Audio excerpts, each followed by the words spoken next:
मेरी किस्मत तो खूबसूरत नहीं, मेरा दिल खूबसूरत है।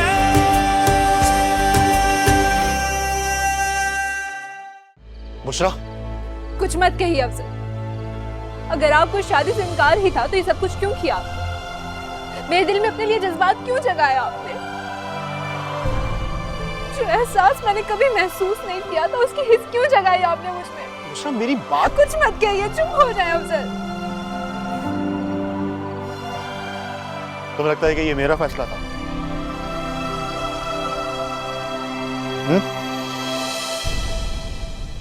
ठीक है, सुनो।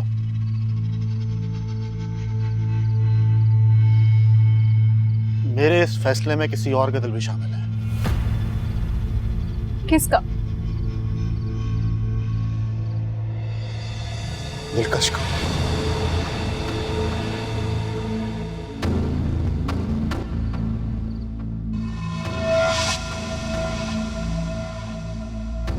ये सब कुछ उसी के लिए तो कर रहा हूं मैं।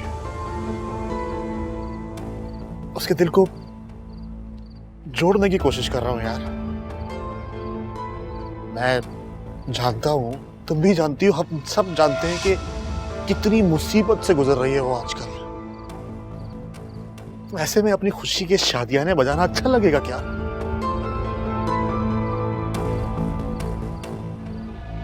जिसके दम से इस घर का सुकून कायम है, अपने लिए उसका सुकून बर्बाद करना अच्छा लगेगा? हाँ?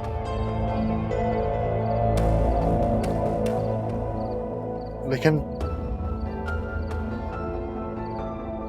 मुझे तुम्हारी खुशी ज्यादा अजीज है। जैसे तुम कहोगी ना वैसा ही होगा। शादी के कार्ड पर जो तारीख लिखी हुई है ना, उसी दिन होगी शादी। जिस इंसान को जिंदगी में सिर्फ गम मिले होते हैं ना, वो जरा से खुशी मिलने पे अपने आप को दुनिया का खुश नसीब इंसान समझने लग जाता है। मैंने जो भी किया सिर्फ इसलिए किया है अफसर। मैं खुद पर झूक गई थी।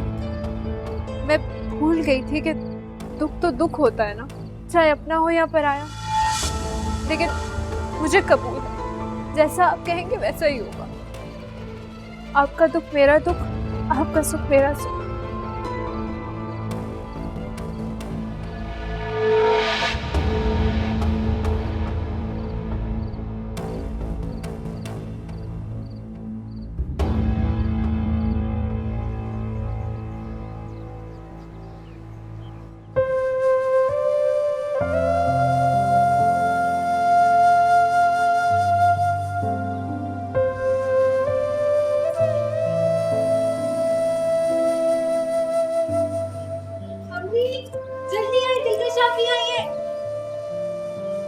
कैसी हैं आप?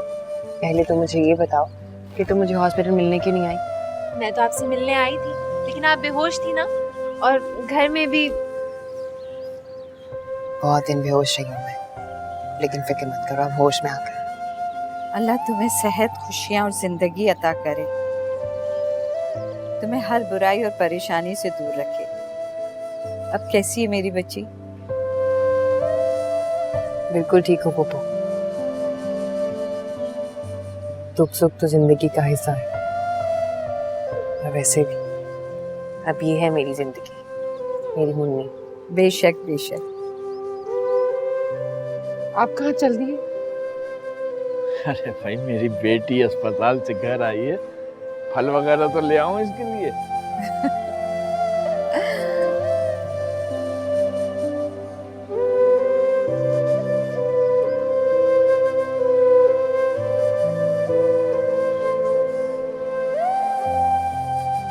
मैं जा रहा हूँ जरा।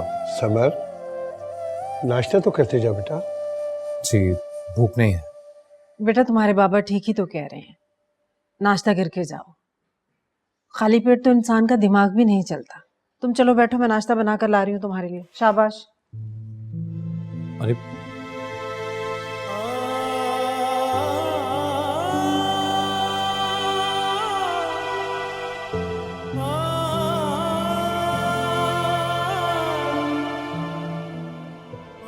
जिस तरह खाली जहन शैतान का घर होता है, इसी तरह से खाली दिमाग इंसान के सोचने समझने की सलाहियत ख़त्म कर देता है। इसलिए कुछ खा के जाओ। पापा मैं ऑफिस नहीं जा रहा, तो फिर कहाँ जा रहे हो? दिलकश को लेने जा रहा हूँ। देखो बेटा, पिछली रात तुमने जो कुछ कहा मैंने चुपचाप सुना, क्योंकि मुझे पता था कि तुम मेंटली बहुत डिस्टर्ब हो। मैं कुछ भी कहता, कुछ भी समझाता, तुम ओवर रिएक्ट करते, इसलिए मेरा समझाना बेकार था। लेकिन अब भी समझ लो कि दिलकश को मुंसिफ की मां बनाना तुम्हारा सही फैसला होगा। चलिए आप बता दीजिए क्या फैसला है। मैं कसम खाता हूँ, वादा करता हूँ, मैं ओवर रिएक्ट नहीं करूंगा। पता है, मुझे तो लगता है आप लोगों ने पहले ही कोई फैसला कर रखा है। देखो बेटा, हम जो भी फैसला करेंगे तुम्हारे फायदे में होगा। मुंसिफ की माँ अभी मौजूद है, तुम्हारे निकाह में भी है, जबकि दिलकश अपना बच्चा खो चुकी है और तुमने उसे तलाक दे दी है। आप ये बात क्यों नहीं समझते बाप कि आज मैं जिस भी हाल में हूँ सिर्फ मायरा की वजह से।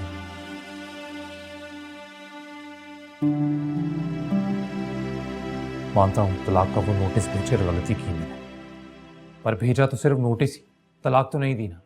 हाँ, गलती हो गई, उसके लिए पछता रहा हूं मैं।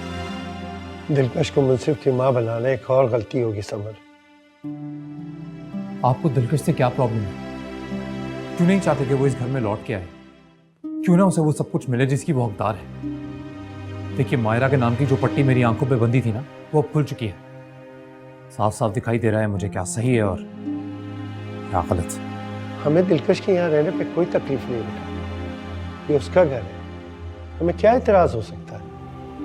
लेकिन मुंसिफ को उसके हवाले किया जाए, ये हम नहीं कर सकते, क्योंकि हम जानते हैं बेटा कि पहले जैसा अब कुछ नहीं होने वाला। देखिए, आप लोगों को जो सोचना है आप लोग सोच सकते हैं, सोच पे तो किसी की पाबंदी नहीं लगा सकते, लेकिन आप लोगों की सोच को ना मैं गलत साबित करूंगा। मुंसिफ को दिलकश से बेहतर तरबियत कोई नहीं दे सकता, और इस बात पर पूरा यकीन है मुझे। उस मायरा पर तो मुझे 1% का यकीन नहीं रहा, कभी होगा भी नहीं।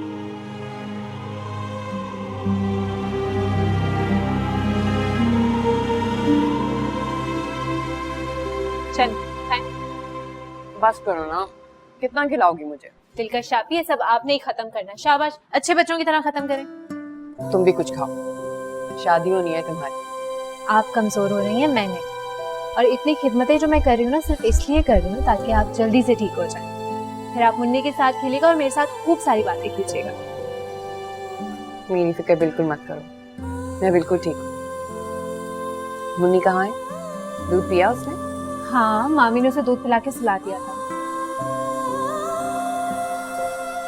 और बताओ, तैयारियां कहाँ तक पहुंची?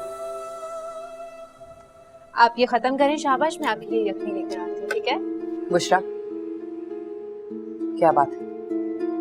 कुछ छुपा रही हो तुम मुझसे? नहीं, आप भी कुछ नहीं छुपा रही आपसे, बस ऐसे मौकों पर ना अब्बा की याद आती है। सच में यही बात है? पक्का यही बात है और कोई बात नहीं। आप ये खाएं, मैं आपके लिए यखनी लाती हूँ, ठीक है?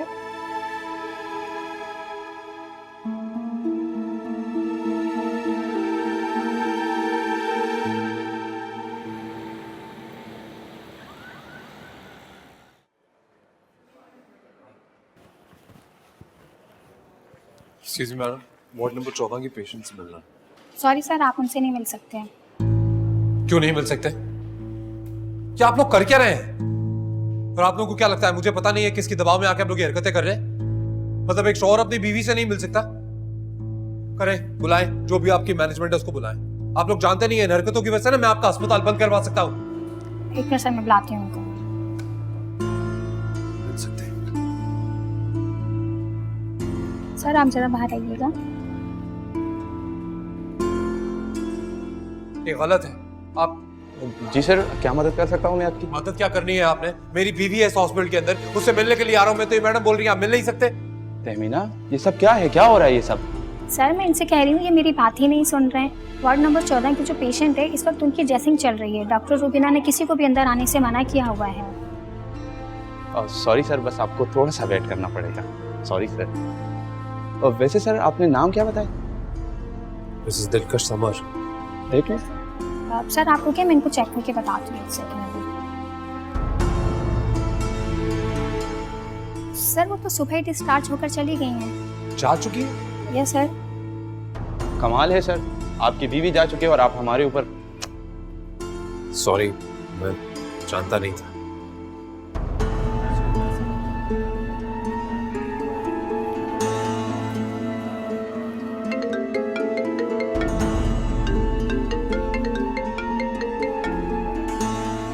जी बाबा। बेटा कहाँ हो समर इस वक्त? जी मैं सुन रहा हूँ, आप कहें क्या बात है? बेटा सब काम छोड़ो, घर पे आ जाओ। बाबा मैं भी घर नहीं आ सकता जब तक दिलकश को लेकर घर वापस नहीं आता। यूँ अकेले मैं नहीं आऊंगा। बेटा जिद छोड़ो, घर पे आ जाओ, बैठ के बात कर लेते हैं। बात करके देख ली ना बाबा, और वैसे भी बात करने को अब कुछ बचा नहीं है। बेटा तुम मामले की नौयत को नहीं समझ रहे। बाबा आप मेरी बात समझने की कोशिश कीजिए। दिलकश के बगैर मैं नहीं आऊंगा, कसम खाई है मैंने। उसे लेकर ही आऊंगा बस। समर, मायरा ने तुम पर कस्टडी का केस फाइल किया है। क्या? हाय अल्लाह, मायरा तेरा बेड़ा खर्च, तुझे कीड़े पड़े, तुझसे तो खैर की उम्मीद थी ही नहीं। Custody case? बेटा वो हमसे हमारा मुंसिफ लेना चाहती है और हमारे पास इसके अलावा कोई चारा नहीं। और मैं हरगिज़ ऐसा होने नहीं दूंगा बाबा, सवाल ही पैदा नहीं होता। इसीलिए मैं कह रहा हूँ सीधे घर आ जाओ, बैठ के इस मसले का कोई हल निकाल लेते हैं बेटा।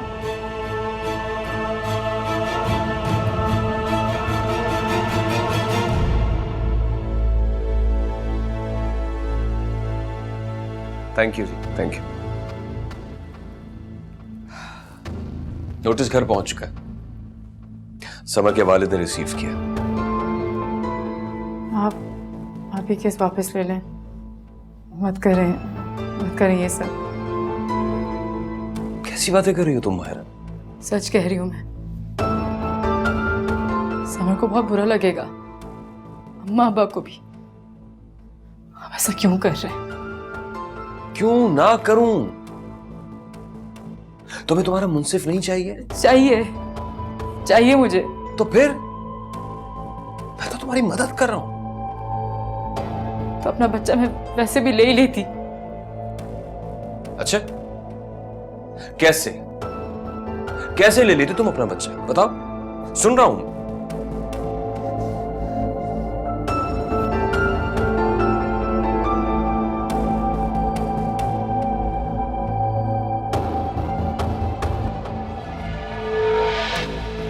देखो मायरा, वो तुम्हारी शक्ल तक देखना नहीं चाहता।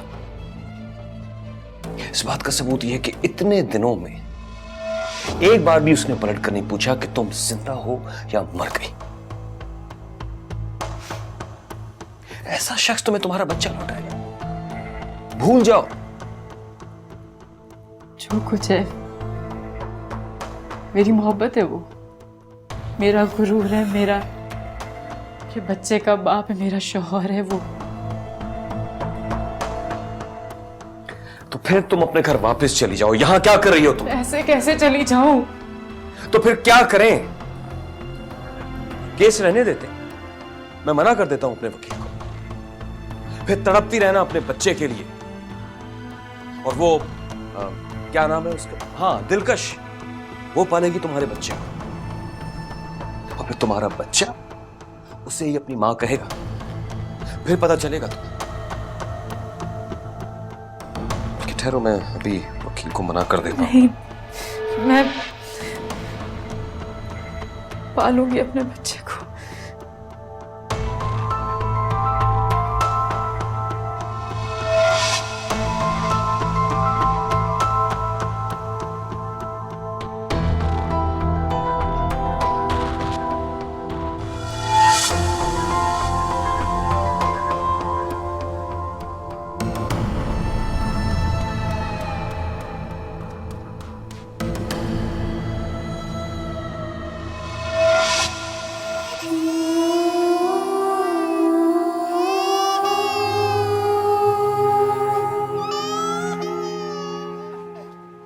लाइमो मानी जान, मैं कर देती हूँ।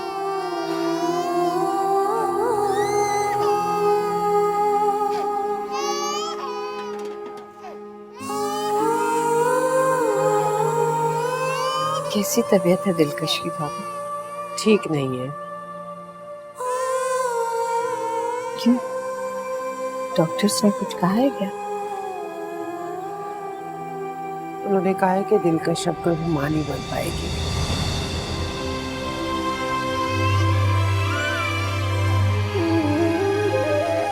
ये बड़े हादसे से गुजरी है मेरी बच्ची। सब कुछ छिन गया, औलाद, शौहर, घर का सुख चैन, सब कुछ। परेशान ना हो भाभी, ये आजमाइश है। देख लीजिएगा ये वक्त भी गुजर जाएगा। ठीक कह रही हैं आप, लेकिन ये सब कुछ मेरी वजह से हुआ है। मैंने दिलकश को समर के पास भेजा था, ना नौशीन उसके साथ जाती, ना मेरी दोनों बच्चियों के घर तबाह होते। एक माँ के लिए इससे बड़ी दुख की बात और क्या हो सकती है। ऐसा मत कहें भाभी, ऐसा मत कहें। अल्लाह सब ठीक कर देगा, उससे अच्छे की उम्मीद रखें। डॉक्टर ने कहा है इसका खास ख्याल रखना है। इसने इस हादसे को कबूल नहीं किया। ये जो कुछ भी कहे इसकी हर बात माननी है, बस इसे खुश रखना।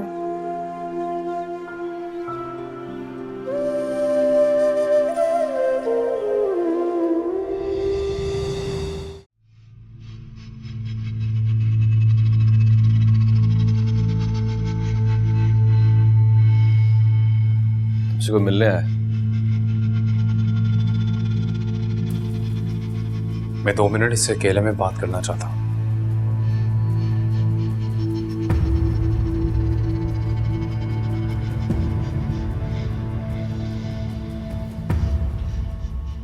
हाथ मत लगाना मुझे। तुमसे मिलना मेरी मजबूरी थी मारा, वरना तुम्हारा चेहरा देखना भी गवारा नहीं करता मैं। समर, मेरी चुप, बिल्कुल चुप। तुम्हारी सुनने नहीं, बस अपनी कहने आया हूं मैं, इसलिए चुप करके सुन लो। माना तुम जैसी लालची औरत ना मैंने अपनी पूरी जिंदगी में नहीं देखी। तुम खुद कर्ज झूठी मक्कार हो ये तो तभी अंदाजा हो गया था जब खुद जहर पीकर तुमने वो मासूम दिलकश पर इल्जाम लगाया था। तुम इतनी घटिया निकलोगी, इतनी घटिया। अरे तब तो इसलिए नहीं देख पाया मैं क्योंकि मोहब्बत करता था तुमसे। आंखों पर तुम्हारी मोहब्बत की पट्टी थी ना, देख नहीं पाया। पर आज मैं तुमसे सिर्फ नफरत करता हूं माया, सिर्फ नफरत। समर, मैं तुझसे बहुत मोहब्बत करती हूँ, प्लीज ऐसा मत। बकवास बंद करो। थोड़ी सी भी शर्म बाकी होती ना तुमने मारा, थोड़ी सी भी, तो आज इस घटिया इंसान को मेरे सामने लाकर खड़ा नहीं करती तुम। अरे मदद के लिए सिर्फ यही रह गया था। थोड़ी भी शर्म होती तुम्हें तो डूब के मर जाती, लेकिन मदद के लिए इसके पास नहीं आती। मेरी बात सुनो तुम, प्लीज। कहने सुनने के लिए अब कुछ बचा नहीं मारा। मैं बस तुम्हें यह कहने आया हूं कि जो ड्रामा तुमने मेरा बेटा मुझसे छीनने के लिए रचा है, उसका अंजाम तो तुम्हें भुगतना पड़ेगा। मैं आशिक से कह देना, जितनी ताकत, जितनी दौलत लगानी है लगा ले। मैं तुम लोगों को अपने बेटे के पास भटकने भी नहीं दूंगा। वो गलत समझ रहे हो, आजाद के समर अपने आप को बेच देगा, लेकिन अपने बेटे को अपने से दूर नहीं होने देगा। तुम दोनों से जो होता है कर लो।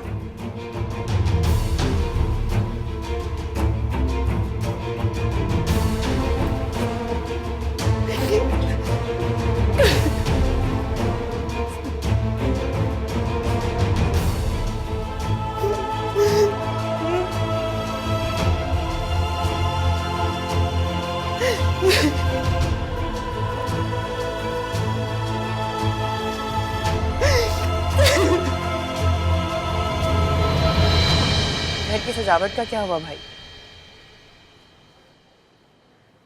क्या फायदा घर की सजावट करने का जब घर वाले ही ना हो? किस काम की सजावट? मुझे तो अभी भी लगता है कि जैसे कहीं से किसी भी कमरे से नौशी भाभी निकल आएंगी, चीखती चिल्लाती, और आके मेरे सर पे खड़ी हो जाएंगी। जब कोई पास होता है तो उसकी कदर नहीं होती, और जब कोई दूर चला जाता है तो उसके गम में रो रो के हम खुद को हल्कान कर लेते हैं। ऐसा हरगिज नहीं होगा दिलकश। अभी नौशी को गए हुए कुछ अरसा ही हुआ है और आप लोगों को खुशियां मनाने की पड़ी।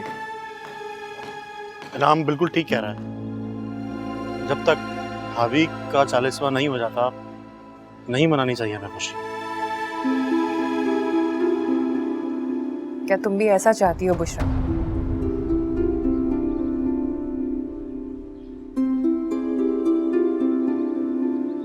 भाई, गम को सिर्फ खुशी से मिटाया जा सकता है। नौशी भाभी के जाने का गम मुझे भी है, आप सबसे ज्यादा है, क्योंकि जो कुछ भी हुआ उसका कसूरवार मैं अपने आप को समझती हूँ। ना मैं समर के पास वापस जाने का इरादा करती और ना ही ये सब कुछ होता। अम्मी, ये मेरी वजह से हुआ, अब इसको दुरुस्त भी मैं ही करूंगी। बेटा, इसमें तुम्हारा कोई कसूर नहीं है। दिलकश, तुम बात नहीं समझ रही। मैं तुम्हें कसूरवार नहीं ठहरा, मैं तुम्हें कह रहा हूँ जरा सोचो इस बात कि क्या कहेंगे मोहल्ले वाले, क्या कहेंगे हमारे रिश्तेदार, नौशी के घर वाले क्या कहेंगे।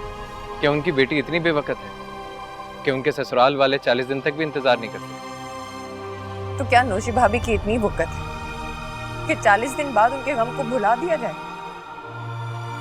उनके गम को तो हम हमेशा याद रखेंगे भाई, हमेशा याद रखना चाहिए। दिलकश, बेटा तुम खुद को कसूरवार क्यों समझती हो? ये तो सब खुदा की मर्जी थी। यही तो मैं आपको समझाना चाह रही हूँ कि इंसान जिस चीज को खो देता है उसका गम हमेशा सारी जिंदगी रहता है साथ। उसे ऐसे हफ्तों में, दिनों में, महीनों में नहीं तोला जाता। अम्मी, आप लोगों के आगे हाथ जोड़ती हूँ, दरख्वास्त करती हूँ कि इस शादी को मत रोकें। अफजल और बुशरा की शादी को नौशी भाभी के गम से मत तोड़ें। खुदा के लिए इनकी शादी होने दें। बुशरा की जिंदगी का सवाल है भाई। बुशरा, तुम इस शादी से इनकार कर दो। भाई, ये क्या कह रहे हैं आप? बिल्कुल सही कह रहा हूँ, मैं शादी हरगिज नहीं होने दूंगा दिलकश।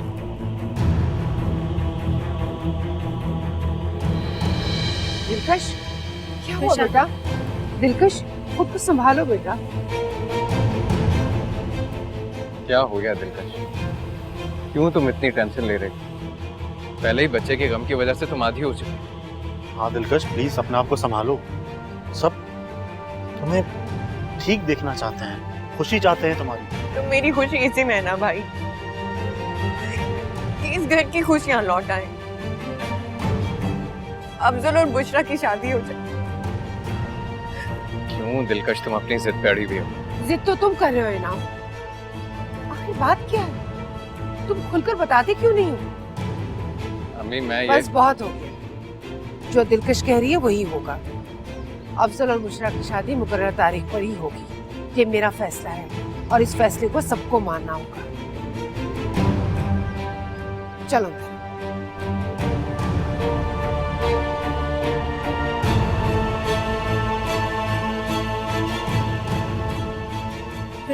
ठीक है?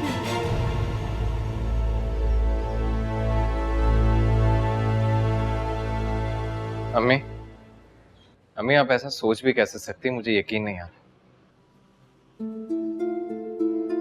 तुम कहना क्या चाह रहे हो? क्या नौशी आपकी बहू नहीं थी? आपको जरा भी लगाव नहीं था उससे? वो कुछ नहीं लगती थी आपकी? कुछ भी नहीं?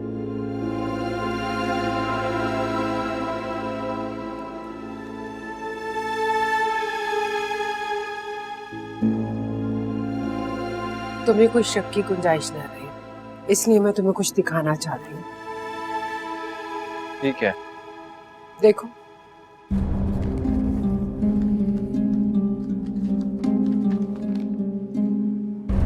ये तुम्हारी बहन की मेडिकल रिपोर्ट्स है, जिसमें साफ लिखा है कि उसे कोई ज़हनी अजियत या टेंशन नहीं देना, वरना उसके लिए मौलिक साबित हो सकती है, उसकी जान भी जा सकती है। क्या तुम दूसरी मैयत उठाना चाहते हो? अब यकीन आ गया तुम्हें मेरे फैसले का? दिलकश की हाँ में हाँ मिलाना मेरी जरूरत नहीं, मेरी मजबूरी भी है। अगर वो दिन को रात कहेगी तो मैं रात ही कहूंगी, क्योंकि मुझ में और हिम्मत नहीं है और ना ही कोई ताकत है किसी भी किस्म की जानी नुकसान उठाने की।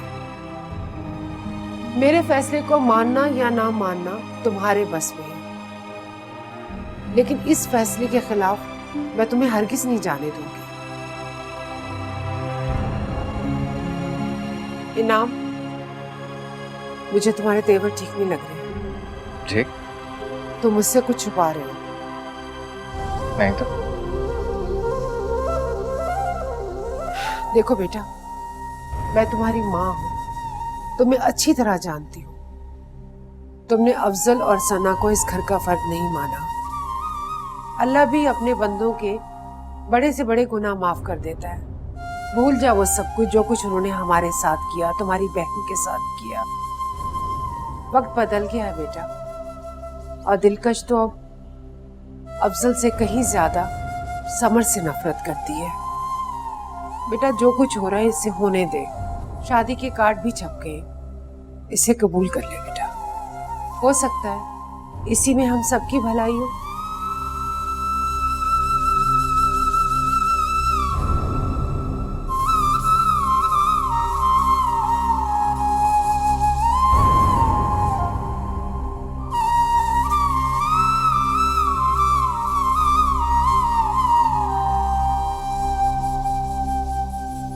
क्या वजाहत माहिरा से शादी करना चाह रहा है? क्या ऑल फॉल बकरी हो नजमा? बगैर मकसद के आजकल कौन किसी के काम आता है? माहिरा वजाहत के घर में रह रही है, ना उसकी माँ को एतराज है और ना बाप को। बात अदालत तक पहुंच चुकी है, पैसा पानी की तरह बहेगा। किस मकसद में, जरा सोचिए तो। अगर ऐसा है तो माहिरा ने अभी तक तलाक का मुतालबा क्यों नहीं किया? यही बात तो मेरी भी समझ में नहीं आ रही। कहीं ऐसा तो नहीं कि वजाहत ने माहिरा को, कहीं उसी ने माहिरा को कैद तो नहीं कर रखा? ओ मेरे खुदा, ये बात पहले क्यों नहीं समझ में आई हमारे? हो सकता है ये सब वजाहत कर रहा हो और बदनाम माहिरा हो रही हो। लेकिन वजाहत की समझ से ऐसी क्या दुश्मनी है? आप भूल रहे हैं अलीम साहब, वजाहत को हवालात की हवा समर नहीं खिलाई थी। ये उसका बदला भी हो सकता है। अगर ये बात है ना नजमा, तो वजाहत को ये बदला बहुत महंगा पड़ेगा। ऐसा ही है, जाके मालूम कीजिए कि असल बात क्या है। मुझे तो ये माजरा कुछ और ही लग रहा है। किसे जाके पूछूं, वजाहत से? नहीं, माहिरा के वालिदैन से, कि उनके इल्म में है कि उनकी बेटी क्या कदम उठा रही है। ठीक है।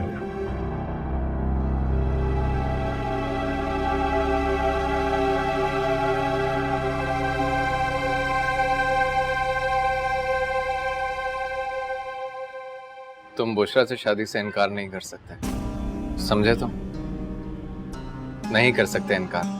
अब तुम्हारे पास कोई चारा नहीं है। खुद को संभालो भाई, और समझो इस बात को कि हमें दिलकश को इस भंवर से निकालना है। हम कुछ नहीं करेंगे। दिलकश जिस हाल में है उसे उसी हाल में रहना था। वो जैसा कहती है हमें वैसा ही करना होगा। मुझसे नहीं होगा यार ये। हमें करना होगा अफजल। क्यों भाई? जब मुझे बुशरा से शादी करनी ही नहीं है तो मैं क्यों करूं ये बात? क्योंकि ये उसकी जान का मसला है, जिंदगी का सवाल है उसकी।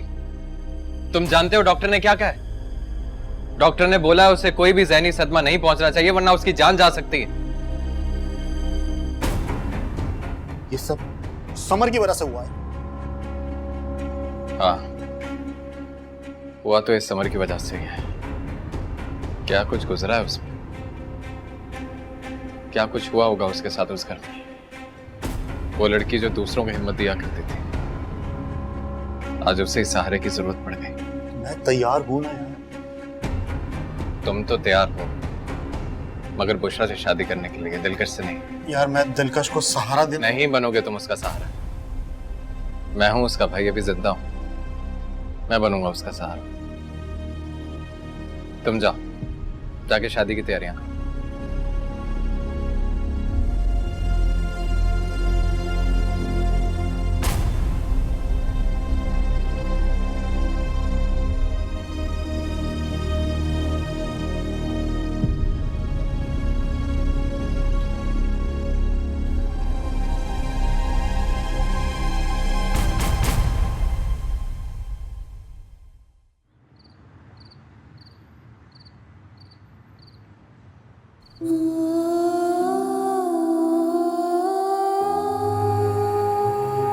बहुत खूबसूरत लग रही है।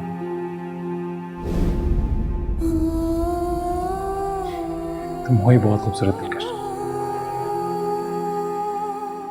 जितनी खूबसूरत दिखने में हो उससे कई ज्यादा अंदर से खूबसूरत होती है। और बहुत अच्छी भी हो। तुम्हें लोगों को अपना बनाना आता है, उन्हें अपनाना आता है।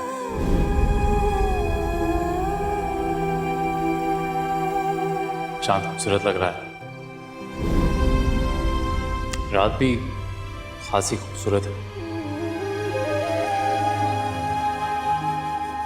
और हम साथ हैं।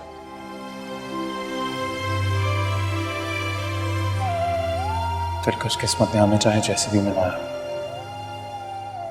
अब तो हम ही कहना। तो मैं ये भी बताना चाहता था मैं कि सच है, मैं तुम्हारे बगैर अब जिंदगी में एक भी पल गुजारना बहुत मुश्किल होगा। ये कैसी मोहब्बत के दावे किए थे तुमने समर, जिसमें जिसको महबूब बनाया उसे ही अपनी मोहब्बत से महरूम कर दिया। जबकि तुम सब जान भी गए हो इस सब के पीछे किसका हाथ है। तब भी तुमने पलट कर नहीं पूछा।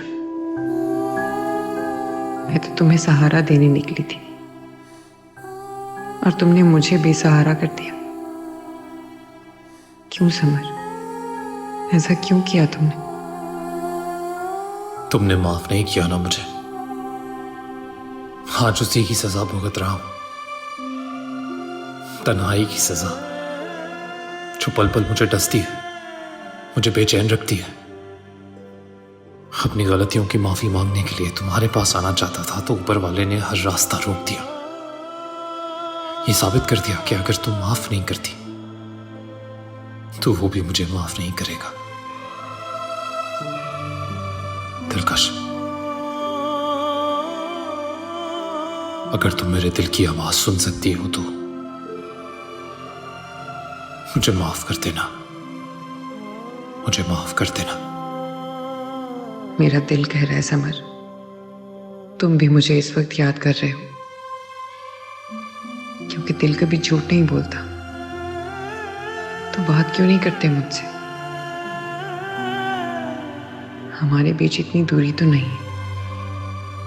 एक बार पुकार के तो देखो, मोहब्बत से मेरा हाथ थामने के लिए एक कदम तो बढ़ाओ। यकीन मानो, मैं मायूस नहीं करूंगी समर, लेकिन अगर तुमने देर कर दी और मेरा दिल खफा हो गया तो फिर बहुत मुश्किल हो जाएगी समर। आ जाओ समर।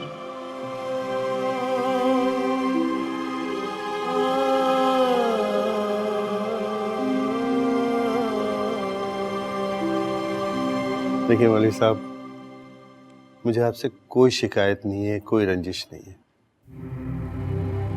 बड़ी नवाजिश है आपकी अलीम भाई, बहुत नवाजिश है। वरना उस बदबख्त ने तो हमें किसी काबिल नहीं छोड़ा, किसी से आंखें नहीं मिला सकते। लेकिन अल्लाह का शुक्र है, कम से कम आपको ये यकीन तो आ गया कि जहर मिलाने वाले हम नहीं थे। छोड़े ना मौलवी साहब, भूल जाएं पुरानी बातों। आप कहते हैं तो भूल जाते हैं, लेकिन मैं सोचता हूं कि अपने गुनाहों की माफी किससे मांगूं? आपसे, समर से, या उस मासूम बच्ची दिलकश से जिसका कोई गुनाह भी नहीं और वो बेगुनाही में सजा भुगतती रही, आग में जलती रही। मैं तो सोचता हूं कि अगर कभी जिंदगी में उसका मेरा सामना हो गया तो मैं उससे आंखें कैसे मिला पाऊंगा। मेरी तो ऊपर की सांस ऊपर और नीचे की नीचे रह जाएगी। शर्मिंदगी का गुबार मेरे गले में फंस जाएगा फंदे की तरह। मौलवी साहब, दिलकश ऐसी नहीं है। उसने अब तक जो कुछ सहा उसकी मिसाल नहीं मिली। उसे तब कुछ नहीं किया जब वो सारी सच्चाई से आशना थी। वो अब भी उसे माफ कर देगी, लेकिन उसका गुनहगार उससे माफी मांगने आए तो सही। तो क्या समर दिलकश को घर नहीं लाया? वो अब भी समझ रहा है कि जीत जाएगा और दिलकश को मनाकर घर ले आएगा। वो भी किस लिए? किसके लिए? मायरा के लिए। मौलवी साहब, उसने अभी तक दिलकश का मकाम ही नहीं समझा है, तो उससे माफी क्या मांगेगी? मायरा की जगह दिलकश? जी, इसलिए मैं आप लोगों को कहता हूं कि वजाहत से उसे बचाएं। उसका इस्तेमाल हो रहा है, वो भी गलत। वजाहत अपने इंतकाम की आग माहिरा के जरिए निकाल रहा है, और मैं आप लोगों को यकीन दिलाता हूं कि माहिरा ऐसी नहीं है। कमाल करते हैं अलीम साहब, आप भी बड़े मासूम और भोले हैं। वो बड़ी चालाक है। आप इतना कुछ होने के बाद भी उसे बेगुनाह से समझ कर रहे हैं। देखिए मौलवी साहब, तौबा उसे भी पसंद है, और तौबा वही करते हैं जो गुनाह करते हैं और अपने गुनाह पे शर्मसार होकर माफी मांगते हैं। इसलिए सजा देने वाले से बड़ा माफ कर देने वाला होता है। आप भी उसे माफ कर दें, क्योंकि मायरा आपकी बेटी है। वो गलत कदम उठा चुकी है और उसे आप लोगों के अलावा कोई नहीं बचा सकता। अरे भाई, ये गई थी उसकी माँ उसे मनाने के लिए, उसे वापस लाने के लिए। उसने आने से साफ इनकार कर दिया है। इसी बात का तो फायदा उठाया जा रहा है। पता है मौलवी साहब, वजाहत हमारे घर आया था और हमें धमकी दे के गया है कि अगर मुंसिफ को उसके हवाले नहीं किया गया तो माहिरा की तरफ से समर पर बच्चे की कस्टडी का केस करवा देगा। ये क्या कह रहे हैं? एक लफ्ज सच कह रहा हूं, इसीलिए मैं आप लोगों से कह रहा हूं कि माहिरा आपकी बेटी है। उसे समझाएं वो अपने साथ साथ दूसरों की जिंदगी को बर्बाद ना करे, और उसे आप लोगों के अलावा कोई नहीं समझा सकता।